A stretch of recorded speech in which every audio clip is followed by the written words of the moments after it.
On va revenir sur la situation militaire de l'Ukraine et les positions des Occidentaux dans ce dossier en compagnie de notre invité ce matin. Nous sommes en ligne avec le général Michel Yakovlev. Bonjour, merci beaucoup d'être avec nous. Vous êtes ancien général de Bonjour à vous. l'OTAN, aujourd'hui professeur notamment à l'École des Affaires internationales de Sciences Po Paris.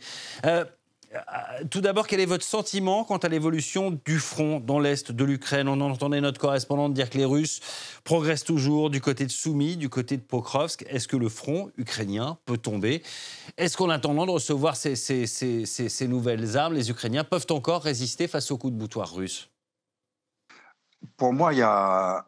Alors, je n'ai pas accès à du renseignement d'ordre militaire, etc. Donc, c'est une vision un peu de loin. Il n'y a pas d'évolution depuis 2 ans. Depuis 2 ans, les Russes continuent à grignoter les positions ukrainiennes en acceptant des pertes démentes. Et donc, ils grattent quelques kilomètres carrés à gauche et à droite. Le- donc, il n'y a pas de vraie évolution. Il n'y a pas des grandes flèches sur la carte, il n'y a pas des changements de couleur massifs sur la cartographie des conquêtes russes. Maintenant, l'armée ukrainienne, elle est un peu au bout du rouleau, mais on le disait déjà il y a 2 ans.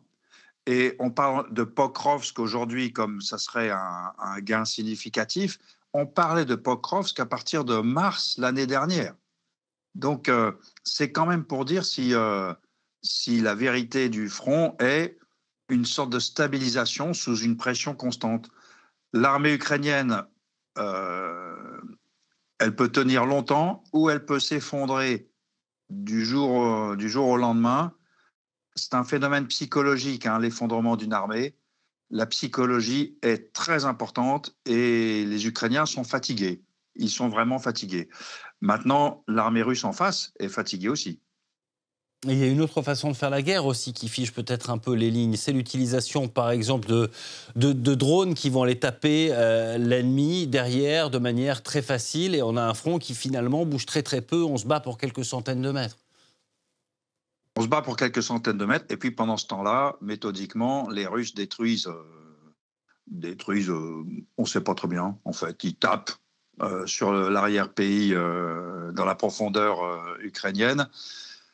Ils visent la soumission de la population, tout comme les alliés anglo-saxons ont visé la soumission de l'Allemagne par des bombardements stratégiques qui ont duré 2 ans, qui ont été massifs et qui n'ont rien changé. Enfin, il a fallu une conquête de vive force de l'Allemagne pour mettre fin au régime nazi. Oui, vous parliez de morale des troupes. Donc C'est ça le but, pardon, des Russes, c'est d'affaiblir le plus possible l'opinion publique ukrainienne?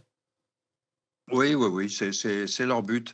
Et alors je note que Trump, dont on dit qu'il a changé de pied, que c'est peut-être un retournement de Trump et tout, la vérité c'est que Trump a donné 50 jours à Poutine pour régler le problème à sa façon. Parce que son ultimatum, son soi-disant ultimatum, je vous donne 50 jours, bah, ça veut dire, et Poutine avait dit à Trump, paraît-il, dans leur entretien du 3 juillet, qu'il lui fallait 60 jours. Donc 10 jours après, Trump lui dit, je vous laisse 50 jours. En d'autres termes, Trump se plie au calendrier de Poutine.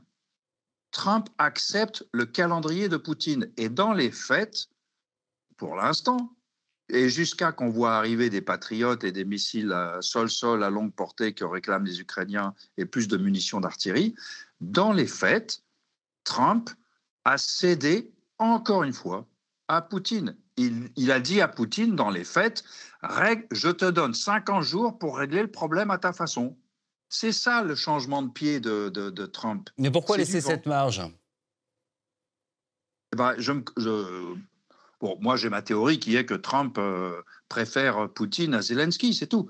Parce que je vous signale que quand il a mis la pression sur Zelensky, il a coupé le renseignement et l'arrivée des munitions déjà payées, déjà promises, déjà en route. Ça a été fait instantanément. Donc quand Trump parle à Zelensky, c'est de l'instantané. Quand il parle à Poutine, c'est poliment en tenant compte des échéances suggérées par Poutine. C'est ça la vérité de Trump aujourd'hui. Son retournement, son changement de pied, je n'y crois pas tant qu'on n'aura pas vu les patriotes et des missiles à long sol-sol, etc., et une aide concrète et réelle aux Ukrainiens rétablie et renforcée. Tant qu'on n'aura pas vu ça sur le terrain, Trump roule pour Poutine. Et le salut, il peut venir de qui? Des autres membres de l'OTAN, des Européens? Le salut ne peut venir que des Ukrainiens. Cette guerre est la leur, c'est eux qui se battent, mais il faut leur donner de l'espoir. Donc c'est vrai que le Patriote, si jamais il arrive, ça leur donne de l'espoir. Des munitions réclamées à corps et à cri par les Ukrainiens et que les Américains ont en grande quantité, ça leur donnerait de l'espoir et ça changerait peut-être la donne.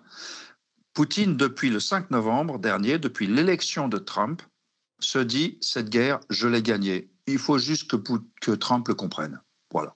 Mais en gros, comme il est d'accord avec moi, c'est bon, j'ai gagné. Et il y a eu l'effet inverse, forcément, chez les Ukrainiens, en disant, oh là là, ça va devenir très compliqué. Si les Ukrainiens découvrent que Trump a effectivement changé de pied, et comme je viens de dire, je ne sais pas ce que je perçois, mais si Trump réellement change de camp, qu'il arrête d'être dans le camp de Poutine et qu'il rejoint le camp de l'Ukraine, ce jour-là, ça redonnera de l'espoir à l'Ukraine. Et l'espoir, ça vaut beaucoup de missiles sur la ligne de front. De l'espoir, mais alors, pour se défendre, on est bien d'accord, c'est limiter la casse. Est-ce qu'il est possible d'inverser le rapport de force face à la Russie ou c'est peine perdue, on va avoir une sorte de frontière gelée dans l'Est ukrainien? Là, à l'heure actuelle, inverser le rapport de force n'est envisageable que dans le cas d'un effondrement de la Russie. On n'en est pas là encore, même si on en est plus proche que ce que pensent la plupart des observateurs. Mais sinon, non, la reconquête des territoires occupés, les Ukrainiens que je connais, il n'y en a pas un qui y croit. Ne pas reconnaître la souveraineté russe, c'est un autre facteur. Ça remet la question à plus tard. Mais la reconquête de... Non, arrêter la guerre sur la ligne où elle est maintenant, en gros, c'est la seule perspective atteignable militairement aujourd'hui.